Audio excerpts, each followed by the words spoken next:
عطا بن نبی رباح نے خبر دی انہیں عبید بن عمیر نے کہ ابو موسیٰ اشعری رضی اللہ عنہ نے عمر بن خطاب رضی اللہ عنہ سے ملنے کی اجازت چاہی، لیکن اجازت نہیں ملی۔ غالباً آپ اس وقت کام میں مشغول تھے، اس لیے ابو موسیٰ رضی اللہ عنہ واپس لوٹ گئے۔ پھر عمر رضی اللہ عنہ فارغ ہوئے تو فرمایا، کیا میں نے عبداللہ بن قیس ابو موسیٰ رضی اللہ عنہ کی آواز سنی تھی؟ انہیں اندر آنے کی اجازت دے دو۔ کہا گیا وہ تو لوٹ کر چلے گئے، تو عمر رضی اللہ عنہ نے انہیں بلا لیا۔ ابو موسیٰ رضی اللہ عنہ نے کہا کہ ہمیں اسی کا حکم حضرت صلی اللہ علیہ وسلم سے تھا کہ 3 مرتبہ اجازت چاہنے پر اگر اندر جانے کی اجازت نہ ملے تو واپس لوٹ جانا چاہیے۔ اس پر عمر رضی اللہ عنہ نے فرمایا، اس حدیث پر کوئی گواہ لاؤ۔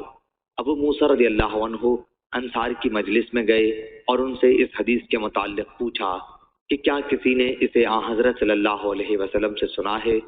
ان لوگوں نے کہا کہ اس کی گواہی تو تمہارے ساتھ وہ دے گا جو ہم سب میں بہت ہی کم عمر ہے۔ وہ ابو سعید خدری رضی اللہ عنہ کو اپنے ساتھ لے گئے۔ عمر رضی اللہ عنہ نے یہ سن کر فرمایا کہ نبی کریم صلی اللہ علیہ وسلم کا ایک حکم مجھ سے پوشیدہ رہ گیا، افسوس کہ مجھے بازاروں کی خرید و فروخت میں مشغول رکھا۔ آپ کی مراد تجارت سے تھی۔ صحیح بخاری حدیث نمبر 2062۔